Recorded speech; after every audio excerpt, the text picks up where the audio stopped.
In the 2013 film Enough Said, Eva, played by Julia Louis-Dreyfus, is a divorced massage therapist who accompanies two of her friends to a party. At this party, she meets two characters who will be integral to the plot going forward. Firstly, Marianne, a poet who will go on to become one of her clients, and secondly, Albert, played by James Gandolfini, who she will begin dating. Throughout her sessions with Marianne, the poet spends vast majorities of them complaining about her ex-husband, being very critical of his mannerisms and general behavior. Eva will go on to discover that this ex-husband is the very same Albert who she has been dating, though he is not aware of this. And this leads to a severe change in their relationship dynamic. He had displayed a lot of these mannerisms throughout their time together. However, she had no issue with it. But now, with these behaviors being laid bare by someone else, she does begin to have issues, going so far as to openly criticize him for them in public, resulting in him beginning to form similar resentments that he had to his ex-wife, even comparing Eva to her at one point. This culminates in him discovering that she had been working for Marianne, and as a result, the end of the relationship. The feast at the end of time. The last revelry to say farewell. The people here know that it's almost over. Yeah. Only 13 days to go. So, we have come to the end. I first did a video about this series back when absolutely no one knew about me. And now, still no one knows about me, but at least I've been told what an utter moron I am. And I will be honest, I wasn't really looking forward to playing. I mean, you can just look at my video history and see the time since doing a Fabula Crystallis video, and then even further, one from the XIII trilogy. Kind of weird, given that I had been positive about 15 and 13 too as well. Definitely a bit less so now after going for the platinum though.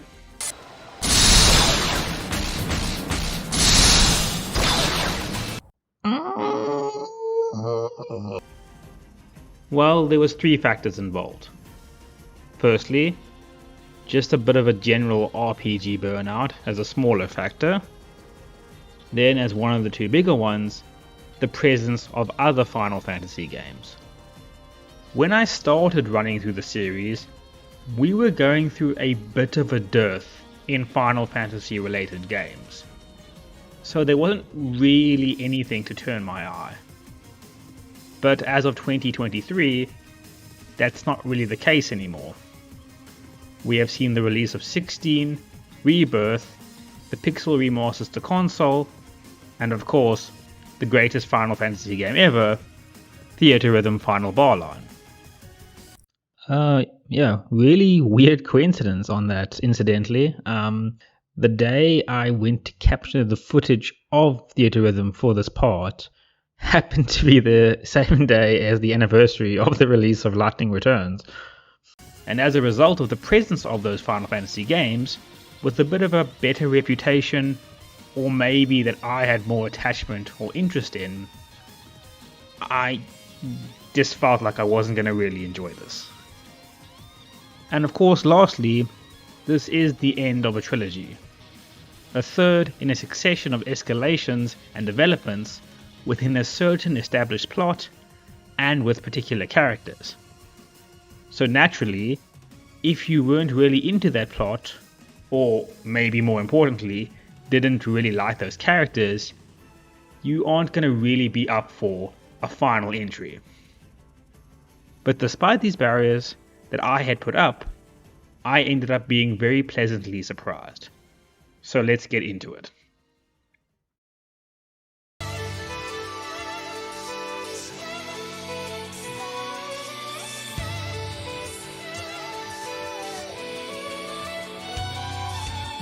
No matter what your opinion might be on the Fabula series, you definitely can't criticize it for lacking diversity in its gameplay or being scared of experimentation.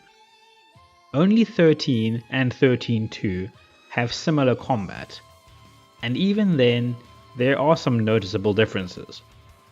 Onto Lightning Returns though, and we have an amalgam of the ATB and character action fighting, as well as a bit of a variation on the job system which crops up in the series every now and then. You have abilities assigned to each of the 4 face buttons, which you will use with said corresponding button. Each will use up some of your ATB gauge, with each ability having a certain cost tied to it. Once the gauge is depleted, you need to wait for it to replenish. However, you are very rarely going to just stand there as in past games, as you are not just tied to one loadout, or schemata as it's called in the game, each with their own dedicated ATB bar. You have access to 3 while in battle that you can easily switch between to continue the action while waiting for your other bars to refill, with them refilling faster while not in use. All good and established in some Final Fantasy games so far. What about the character action part? Well, firstly, you can move around of your own free will, though it is a bit slow, allowing you to move out of the range of enemy attacks, but also to orient yourself to be able to target specific parts, which there is an advantage to since you can damage specific parts. The other factor is that you shouldn't just spam attacks. If you time your presses, the abilities are more effective, indicated by a kind of shield forming around lightning when timed correctly, and so creating a rudimentary combo system if you are timing attacks correctly.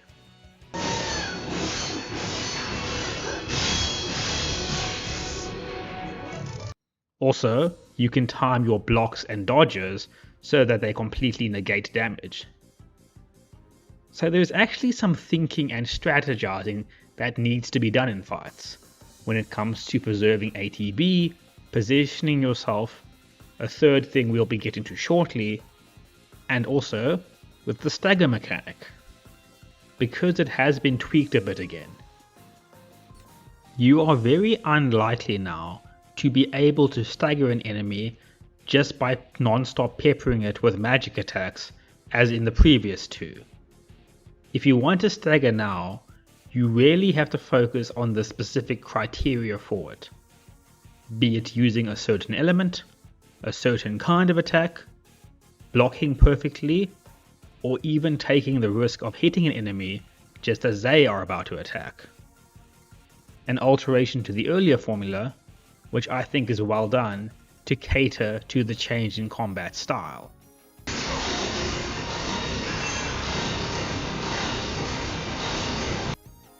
And what makes it even better is that once you stagger them the first time, you can then satisfy further conditions to stagger them even further, imposing more penalties on them and allowing for more extensive beatdowns.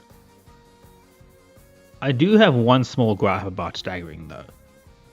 I don't like the new stagger bar. I get the idea behind the design. It's made to look like an EKG to symbolize that you are putting increasing stress on the enemy, with it getting more erratic and changing from blue to red as you get closer to the stagger point. But it is a bit difficult to judge how close you are, which makes it a bit harder to gauge how to approach. Can you maybe slow down with your attacks for a bit to allow for an ATB recharge without dropping the bar too much? Or alternatively, you may overestimate how close you are to staggering and so unleash a wave of attacks hoping to hit that stagger point, but then fail to reach it, and then you have no ATB left and you just watch the gauge drop. Or even maybe do stagger, but then have no ATB to actually exploit the staggering opportunity. but that is a minor thing that we must just deal with. Overall, it's a neat variation meshing together combat styles seen throughout the Fabula series. And we haven't even got to the most enjoyable and interesting part yet. You may have noticed that I was using attack and ability interchangeably, and that's because they are in this game.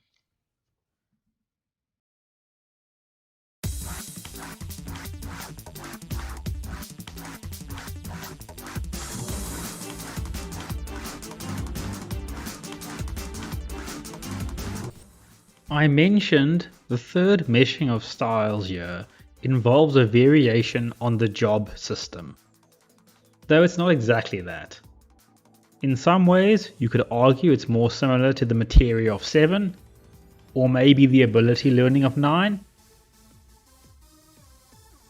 Here's an idea, why don't I just describe it, then you can decide what it's similar to. As I've said, you have 3 equipable schemata with which to go into battle. But they aren't just set loadouts with all the abilities locked in. You get to select the abilities yourself, allowing you to customize whether you want a balanced setup, full offense, or maximum defense. And what abilities can you select? Well, there's quite a lot. You have the ability to attack. Yes, even attacking is something you specifically have to assign, but you also get light attack, which does less damage but consumes less ATB. Or conversely, you can go for heavy attack to do more damage but use more ATB. On a similar note, we have different kinds of guards with different levels of damage resistance. Or you can just go for evade, which can avoid a lot of damage, though not so much for area of effect attacks. When it comes to magic, you have your Final Fantasy staples, your blizzards, your fires, your arrows, and their 3 different respective levels. You also have the physical versions which have become a staple, such as your Spark Strike and your Gale Strike, and such.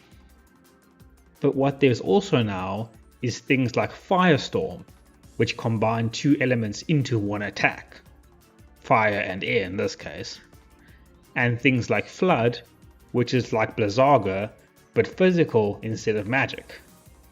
And then of course we have your element afflictions like your poisons, your deprotects, your curses, and the likes. So very much the paradigm system of its predecessors, but with a lot more customization to it. However, there are 2 things which elevate it away from that and create my comparisons to systems from the other games. Firstly is ability upgrading. While you do get abilities from quests and chests, more on that later, you will predominantly be getting them from battle. Each enemy drops certain abilities when defeated, which will initially seem like you're just getting flooded with a million fires, but there is a reason for that. Firstly, you don't learn the ability, they are one use, in that if you equip it to one schemata, it can't be used for another. So if you want to use multiple, you will need another copy. But more importantly, you can join them together to upgrade them, which increases their damage. And once you have fused enough, they can be upgraded with Marley Stones, Mally Stones, Melee Stones, I don't know, which not only increases damage, but also decreases their ATB cost. You also get rare versions of the abilities, indicated with gold text, which infer you with additional bonuses if equipped. So a pretty cool system, but there is one issue that comes from the guards and status ailments. They don't need to be combined. Once you obtain them, they are already in position to be upgraded with stones. And if you do upgrade them, then they are instantly able to upgrade again. So you do get a bit overloaded with them. I suppose you can sell them, but they're not worth much, and that's also just a bit tedious. Okay, I've held off long enough talking about one of the most notable parts of this game, So let's get on to Garbs. When you want to make a new schemata, you must select 3 things: a sword, a shield, or a gauntlet if you want to be more aggressive, and a garb. The most important being that third option, which is the outfit you will wear while using that schemata. This firstly just adds some fun diversity and variation while playing. Whether you want to look like good old Lightning, a 70s pimp, or Alucard from Castlevania. What is a man? And you're given even more customization in that you can change the colors of the garbs, and even add on adornments. So great if you like character customization, but there is obviously more to it than that. The garbs come with different stats. Some of them have more health, others more ATB, others having better ATB restoration, some with innate resistances to damage or status ailments. So while you are free to just assign abilities to whichever you like, there is some incentive to put some consideration into matching with the right garb.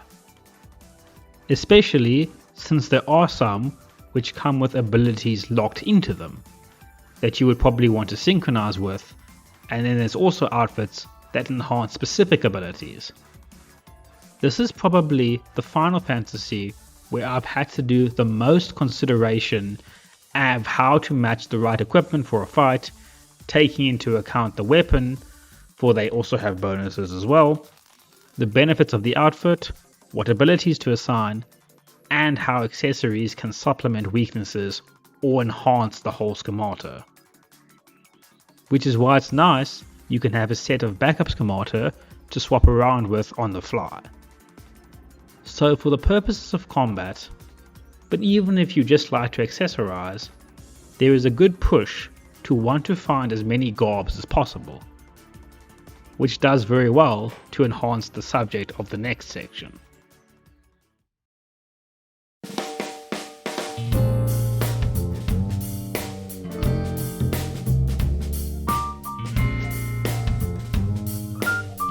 It seems like the criticisms of linearity leveled at 13 really did strike a nerve, because the sequels did a lot to move away from that.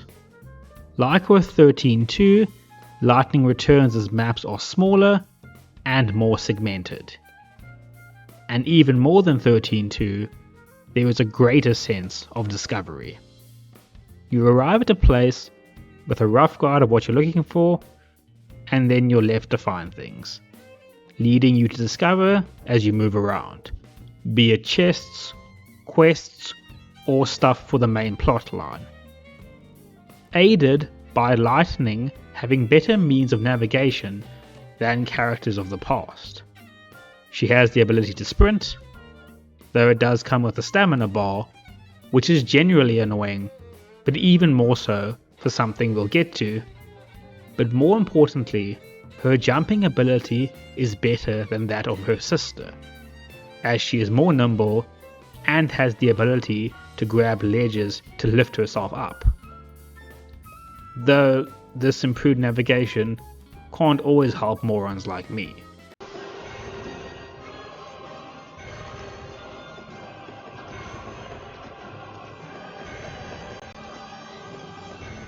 We may see through.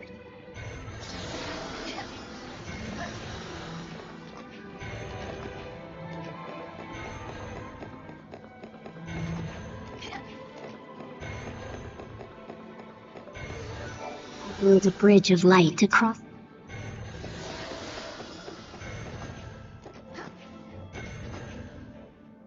However, more importantly than having the ability to do these things, is having a reason to do these things. There is a lot more verticality and platforming involved here, with chests placed in a variety of places and just climbing generally being rewarded, making the maps more interesting. And what also makes these maps more interesting is the different feel that they have. There are only 4 different locations in this one, but that seemed to allow them to make them a bit more unique. Luxurion is probably the most basic, but that does make sense since it's where you start out and serves as the introduction.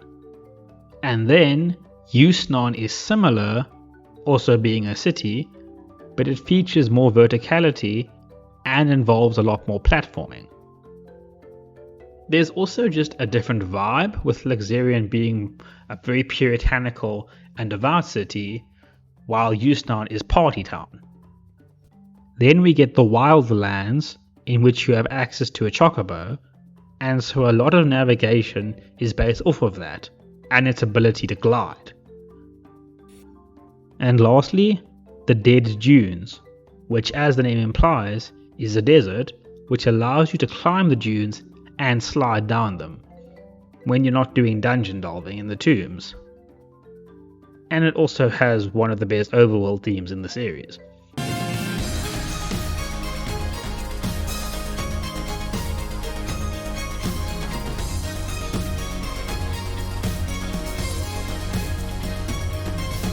So, no, not massive major variations, but a bit of a different vibe in each location to not make it feel too much of a samey slog.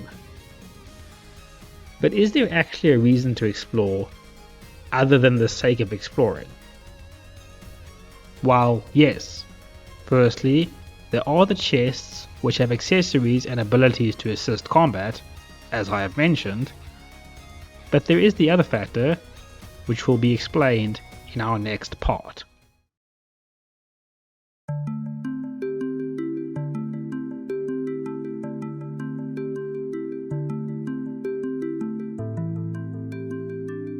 I think I need to provide a bit of plot context for this aspect of the gameplay to make sense. So a quick synopsis. Due to New Wave fans Sarah and Noel's stalking of Adamant in 13.2, the world is now dying. The death of the goddess Estro has released the chaos which she was containing, and now as a result, people no longer age, but conversely with this, no new life can be born. And so the world is basically edging towards end, as people are still susceptible to disease, and of course a sword to the face. As a result of this, the chief honcho, Bunavalza, has decided to sack it all in and start a new world. In order to get people to populate it, he has employed lightning to hurry about saving people's souls to be sent off when the world ends. And this very much informs the gameplay outside of combat. You are popped into the world at 6 in the morning and then have until 6 the next morning before you're warped back and the next day starts. Initially, you are given 7 days to get everything done, but by doing tasks throughout the days, particularly the main quest, you can extend that to 13 days by gifting the Tree of Life with a radio, with a 14th day available for those who are the more completionist types. I say you need to do that to finish the game, but it is up to you how to go about that. There is no definite order that you have to do any of the main quests. Now I like and dislike this aspect. I'll detail that more after just going a bit deeper into how it works. It follows a similar formula to what you see in Dead Rising, whereby certain quests and certain characters are only available at certain times of the day. Not as strictly as Dead Rising, as it's not a once off if you miss it. You can go back and do it the next day, usually. And this is where the non-linearity of the game does a good job of encouraging exploration. There will be a point where you have to wait to continue the main quest. So why not go take a look around while you wait? Or go off to another area and continue with its main quest. Either way, you are likely to find things along the way, and that's because of the way quests are done. There are two kinds of quests. Firstly, there is the Canvas of Prayers, which is just a quest board that is periodically updated. with quests specific to the region you're in, and a few which are global. There isn't too much to them, they are mostly just fetch quests or get a certain amount of an item from killing an enemy. But the one advantage of them being like this is that you will likely get a fair bit of them done from natural gameplay.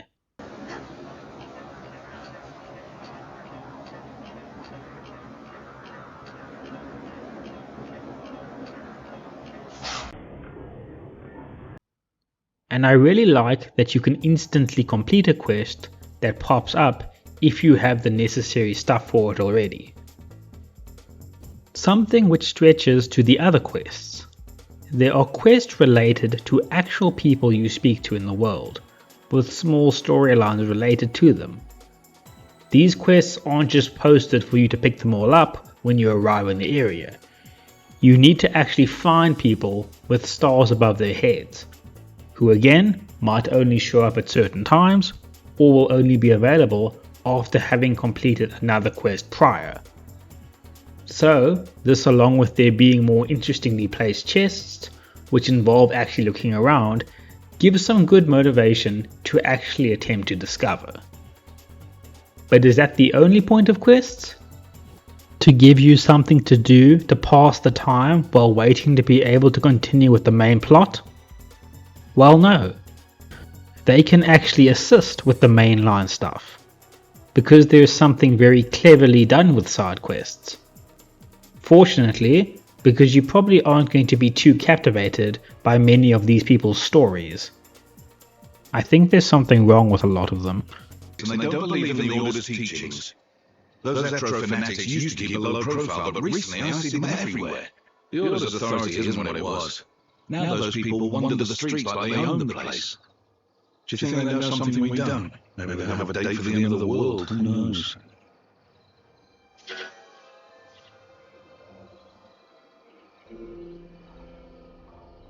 There is no conventional leveling up in Lightning Returns.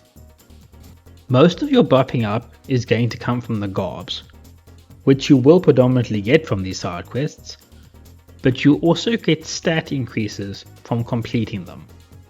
So it is an active contributor to progression.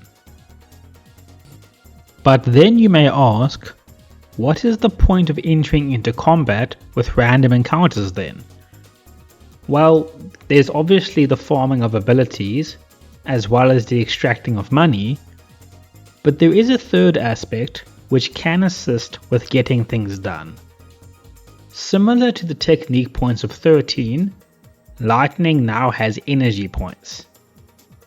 They can be used to use techniques, some of which are very similar to the previous game, Quake, Arise, Kuraga, but there's also now Decoy, which distracts the enemy for a bit, as we now mostly only have one character in combat, and we also have Overclock, in which in a small space of time you freeze combat and can then spam a lot of attacks, and can then finish it off with Lightning's Limit Break from 13. But more key are the two outside of battle. You can use Chronostasis to freeze time for a bit, and so gain a bit more of it when needed. In fact, it only costs 1 EP, so you can use it quite a lot, especially later on. The other is Teleport, which allows you to warp to specific points, including those in other regions, which can be a very helpful time saver, given that usually you need to travel to other regions via the trains, which needs you to keep track of the schedules and make sure you are there at the right time, or else have to wait another hour to catch the train. And using the train will also cancel out any active chronostasis. And then the process of using the train takes time as well. You will later unlock the ability to walk to all the areas, but that walk can also take a fair bit of time as well. So teleport is very good if time is very much of the essence. Now, EP is automatically restored to full at the start of a new day, and you can use ethers to restore it as well, but they are pretty rare.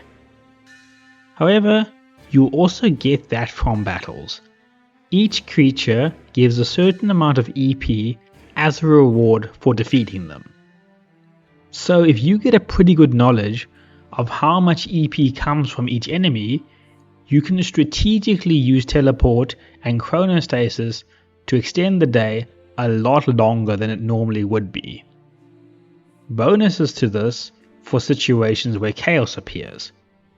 Randomly, chaos will just spawn in an area, and enemies fought in there will regenerate, be less susceptible to debuffs, and do more damage. But when you beat them, you will get a lot more gil, and they will replenish more EP. You can also find soul seeds in these chaos areas, which can be sold for gil, and give you extra rewards if you find enough. There can also be item rewards for partaking in combat. Some enemies drop weapons when beating them, but in keeping with the theme of the world ending, you can wipe out entire species. After defeating enough of a specific enemy, they will stop being in the game. But before they are gone for good, they will show one last stand. These enemies, who can be extinguished, for some of them can't, will have one last Omega version known as a last one. Identified by a, honestly, quite ugly pink colouring, they are naturally stronger than the normal versions, but defeating them will give a very good gil reward, very good EP recovery, and a pretty good item behind them as well. So there is a great interplay and reinforcement between combat, exploration, main quests, and side quests, exploiting non-linear gameplay very well. If you find yourself stuck on a specific part of one of the main quests, you don't have to keep banging your head against the wall to try and pass it. You can just go and try another main quest for now. Completing them also gives stats boosts, but also more total NP and more space for recovery items, for you can't just have unlimited potions in this one. Alternatively, you can just go explore for better abilities, garbs and weapons, or do side quests to boost your stats. However, I did mention that I have some issues with it, so let's quickly discuss them. First and foremost, I don't like that you can fail some quests. You will discover after playing for a bit that you will definitely have more than enough time to get the main quests done. But you don't know that when you're playing for the first time. While still trying to get your bearings, the time mechanic can be a bit stressful and leave you running around quite frantically trying to get the plot stuff done. And so, because of that, you may sideline the other quests or even forget about the ones you have, because there's quite a lot, and then you just find out later you have failed it. I can see one retort to this being, don't take up side quests if you're just going to ignore them for now. And my answer to that would be, it is natural RPG instinct to take a quest as soon as it's available.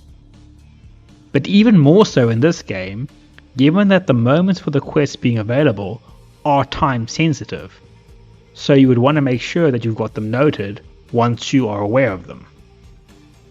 You could also argue that it encourages you to replay, especially since Lightning Return has a New Game Plus feature.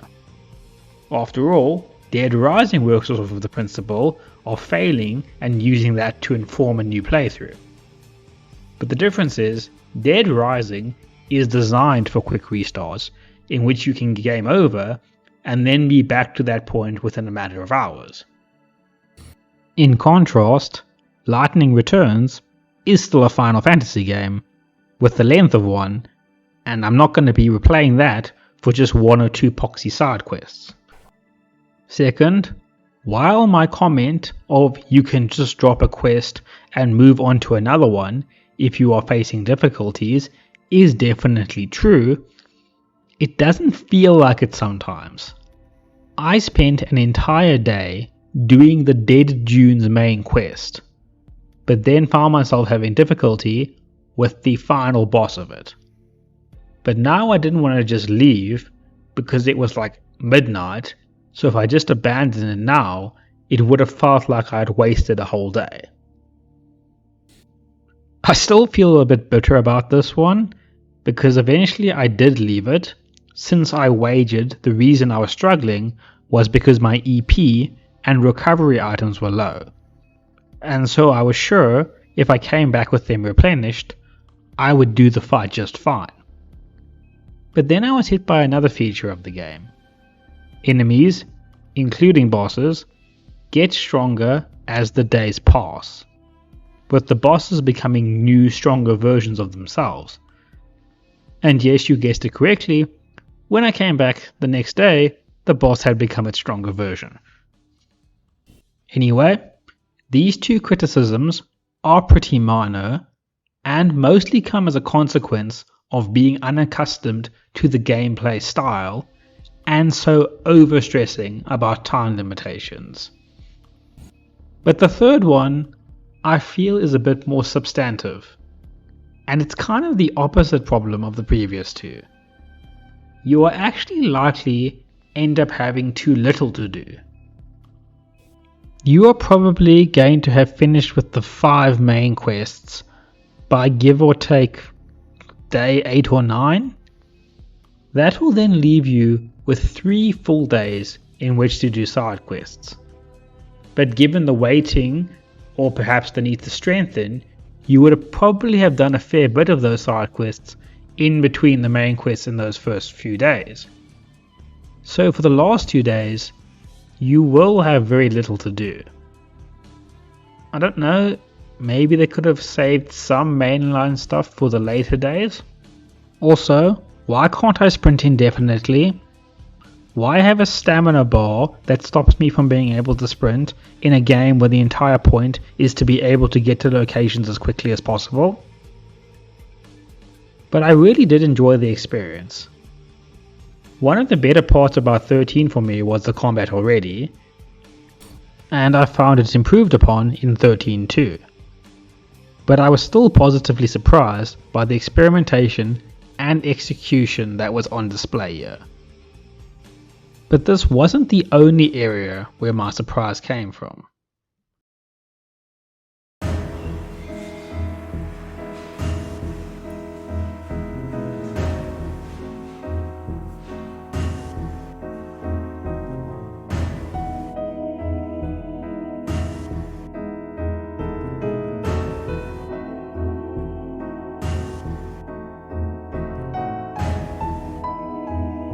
In the intro, I alluded to the fact that one of the reasons I wasn't looking that forward to playing was this being the end of a trilogy.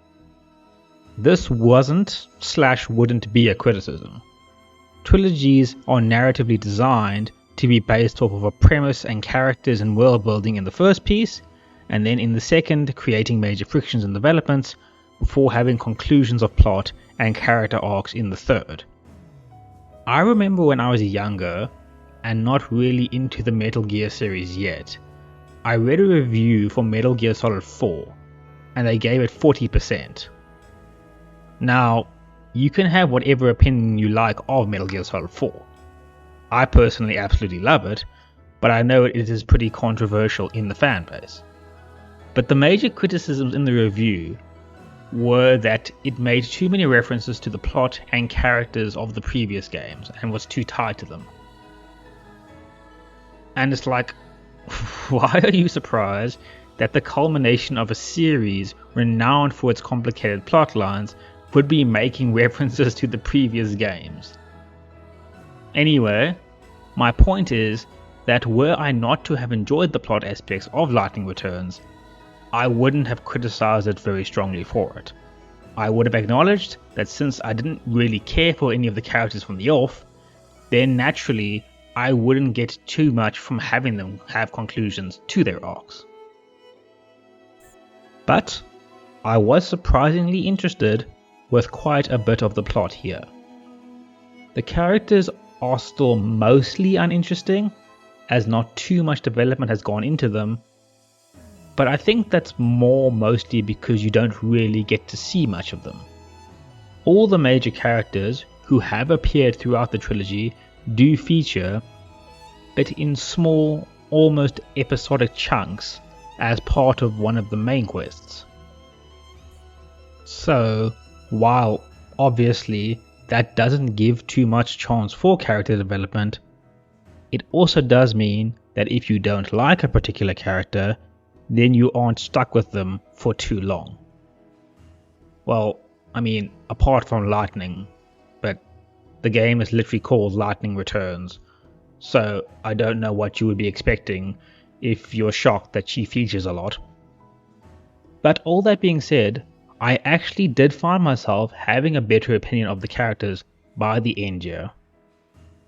Generally, I never really had a problem with Fang, Vanille or Lightning, but I'm particularly more well favoured to Snow and Saz now. Well, relatively to where I was. I did initially get annoyed with Snow's main quest, because it started out with an interesting premise of a change in character. The ever-optimist, who always wants to help, finally being jaded after 500 years of everything just getting worse and his actions being meaningless, so he shuts himself away and basically just parties while waiting for the end. But then it transpires that he has shut himself away to protect everyone else, and so is still the big hero boy. And at first I was like, seriously? Can you not finally just be a bit jaded, a bit despondent after everything? But then I came around and thought, it is actually pretty endearing to have someone who is so unwavering in this regard. And it does tie into one of the overarching themes of the game. I suppose I just had an initial distaste because I felt it to be reminiscent of a trend that has snuck into modern day Final Fantasy characterization. One that specifically annoyed me in Rebirth. But that's for another time, when my disappointment over that has subsided. Maybe if I get some more subscribers, I'll make a big remake project video. Anyway, I don't think Lightning Returns will really change your opinion on the characters either way. But the ending is still pretty satisfying, and I feel that if you did form attachment to these characters throughout your 13 journey, you would be pretty happy with this ending and the conclusion they got. Like I said, I don't really care for them, and it was pretty satisfying. That being said, there is actually a character I have a worse opinion of now. I didn't really like Hope in the first game, but on retrospect I realized I was being excessively negative, and I did like him in 13 too. But now I hate him. And it's got nothing to do with anything he actually does in the plot. It's because of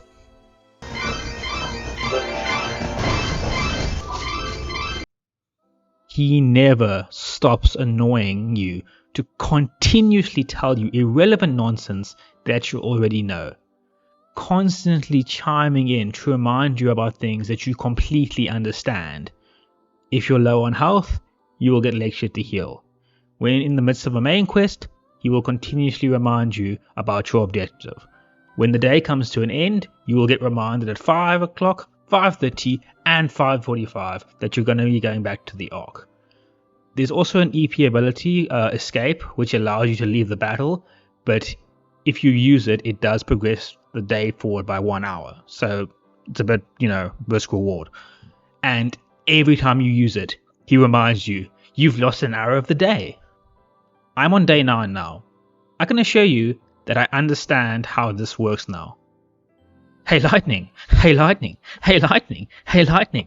I realize you've played for 40 hours now, but I don't think you understand the gameplay mechanics yet. Hey Lightning. Anyway, getting onto that plot. It wasn't the most mind-blowing thing ever, but it did a pretty good job of keeping me interested.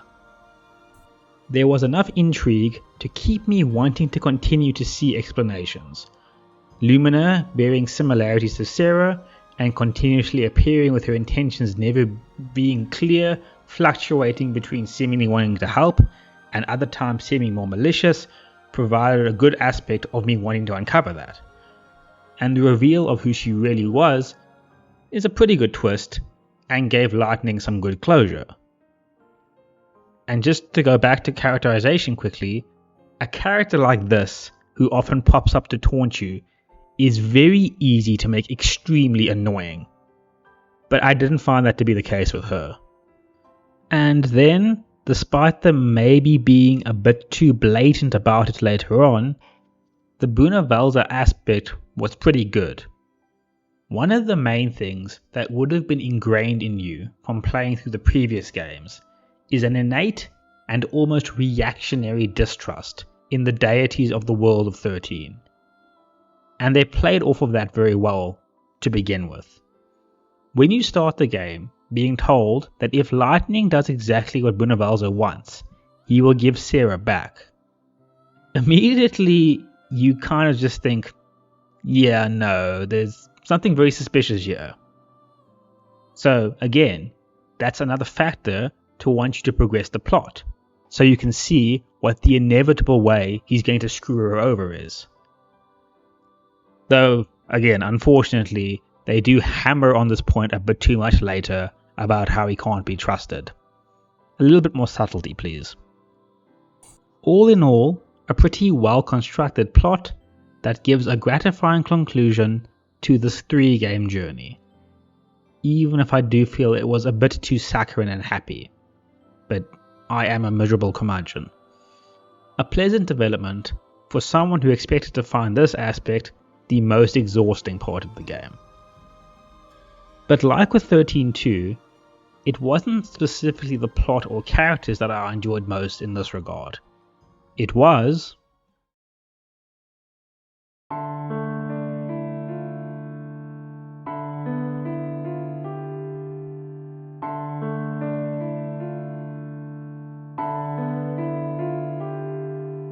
Lightning Returns continues on with the major themes that have been present in the 2 previous iterations, notably the concepts of fate, destiny, and free will.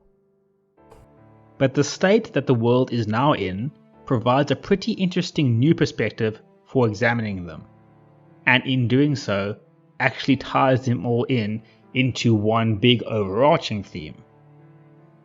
For 500 years, people have not been aging, and so have been forced to live in a world which is gradually deteriorating, and they do know the end is approaching.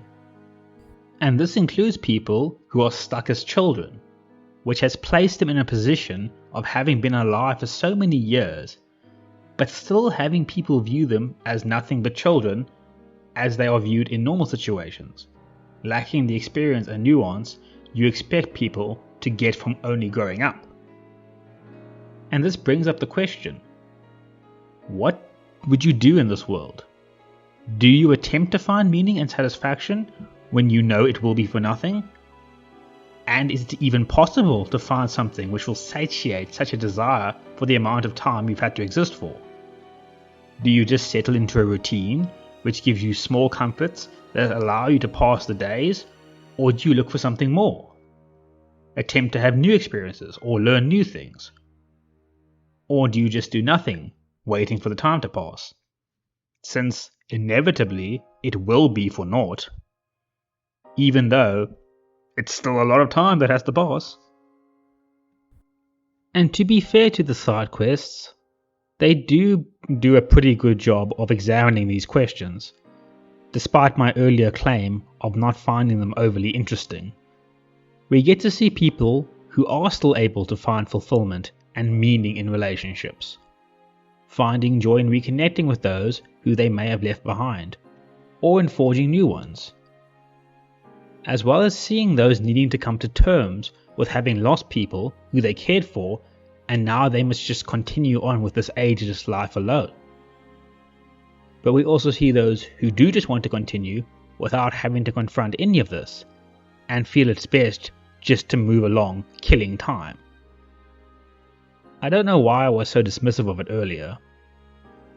Probably because everyone is so fucking rude. The amount of times that I was just trying to have a conversation and got assaulted by someone. They have that Bethesda disease where they just go full steam ahead despite maybe, quite possibly, actually there being something in the way. It makes it a bit hard for me to get invested into what a person is saying when I'm getting smacked out of the camera's POV. Anyway, an even better examination of this question actually comes through the general tone and atmosphere associated with the locations that you visit. In this, we get to see different approaches of how the people are tackling this end times. The dead dunes have ceased to have any kind of actual society, now just being home to bandit groups who spend their time excavating the ruins. The wildlands have returned to a more primitivist society, not interested in engaging with urbanization. Yusnon has opted to go for debauchery, the town keeping itself in a state of perpetual festivities to usher in the end. And Luxurion has opted for piety, the populace there having devout belief in the gods and a hatred of those who refuse to believe. And that is the theme that these all wrap around: hope and belief.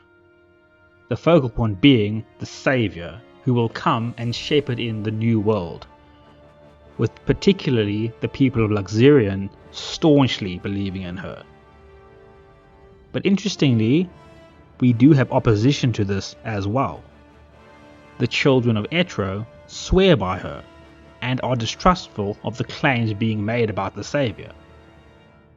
And you can understand why. Etro has been the only one of the deities who's actually shown a kind of interest in helping any of these people.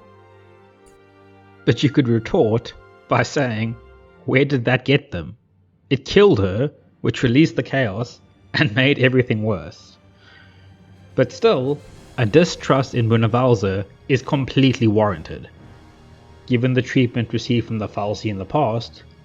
And also, he was nowhere to be seen when all this other shit was going on, and now he wants to come swanning in and be the hero. But there is still a lot of optimism over a new world. I hope that even in the face of all of this, there might still be some kind of salvation, some way forward.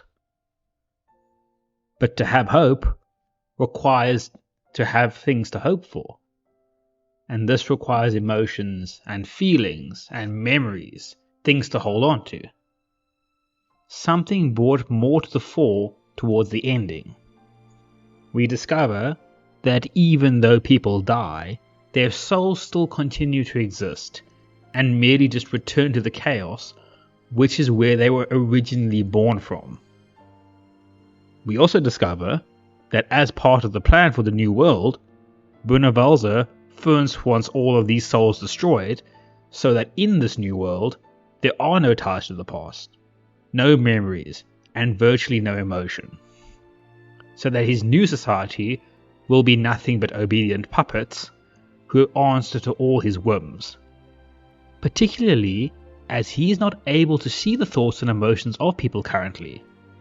So if he eradicates them, there can be no chance of past insurrections. And I have two thoughts about this. Firstly, I just think there's something a bit beautiful about souls being sourced from chaos. I think that's a pretty good summing up of us as humans. We aren't overtly logical beings. We are driven by emotions, which often leads us to behaving chaotically and making decisions that can pretty frequently lead to more issues. And while it does lead us to doing these things, which can put us in peril and make things worse, it's also what makes us human, provides us with actual reasons to live, to find beauty in things, to find solace in others.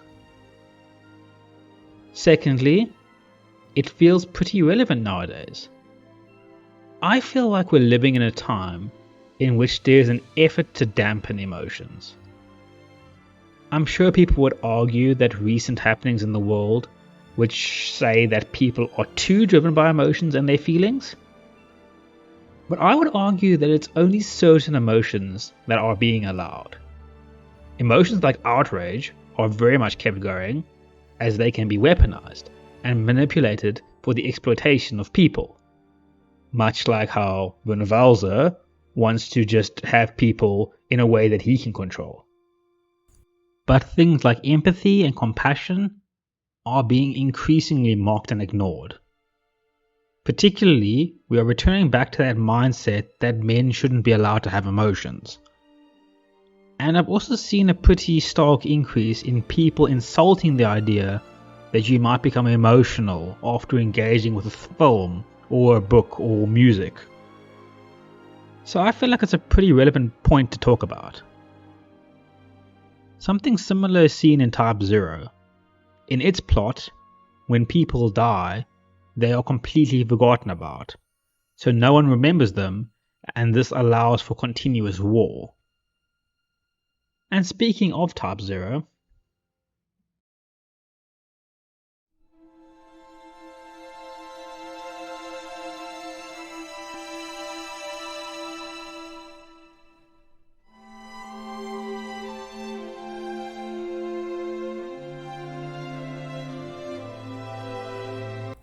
now that we've reached the end, I think it's time to take a bit of a look at the Fabula Crystallis as a cohesive unit.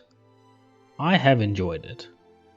While at times it's been a bit pretentious and up itself, it has laid out a platform which has been able to present a variety of worlds, characters and plot lines, while being able to examine themes like free will, humanity, fate, hope and religion. Along with this, it was a platform for a lot of gameplay experimentation. The games all mixed up their gameplay and tried out a variety of mechanics, some of which would go on to be series regulars. I know for me, after having played through all these games, some of the ideas in the Final Fantasy VII Remake project don't seem as novel anymore. However, despite these positives, we can't ignore the negatives of this series. It marked the height of Square Enix's hubris. The Fabula series became synonymous with delays, changes in leadership, bloated budgets, and an obsession with graphics. Which is pretty ironic, given that the two with the worst graphics are two of the best in the series. It's all good and well that they had created entire books detailing the lore, but there didn't seem to be as much of a detailed plan of how that was actually going to reflect in the games. Work for 13.2 only began after the release of 13, and a lot of its features were made in response to the criticism the predecessor received. Likewise, Lightning Returns was during development of 13.2, while brainstorming possible continuations of the universe, not even knowing if it was going to be a sequel originally. Let's not even get into the continuous reworking that 15 was subjected to. Now, look, I'm obviously not expecting everything to be planned out from the off, and using feedback to guide ideas for sequels is good. But I just feel if you're going to write lengthy essays to chart out a whole world and its mythologies, I would kind of expect you would have given a consideration of a general guideline of the path your story is going to take and how it's going to end. Not deciding you need to make the next one a sequel after realizing the DLC didn't provide a suitable conclusion. Even if you are the series' biggest fan, you can't deny that Square's Fabula era did damage to the perception of Final Fantasy. I have mellowed a lot towards 13, having now played the others, and so having a much better appreciation for the world it's in. Also, because now having made more videos, I realized I was mistaking being an overtly negative tit with insightful criticism. But I still do maintain that it was a poor introduction to the world of the Nova Crystallis, which has now painted the whole series in a negative light, creating this impression in a lot of people's minds that the series has nothing really to it. And I do think that's a shame. There is something worthwhile here. Maybe the presentation wasn't always the best, and I can acknowledge there would be aspects that would put people off, as with most things. But there was passion and imagination present here, and some genuine moments of excellence. I truly believe that Type 0 stands up as a great game of the Final Fantasy franchise at large, not just in its respective series. So, I don't think that the 13 games deserve the glowing reputation its most ardent defenders heap upon it. They also don't deserve the barrage of hate that they routinely get.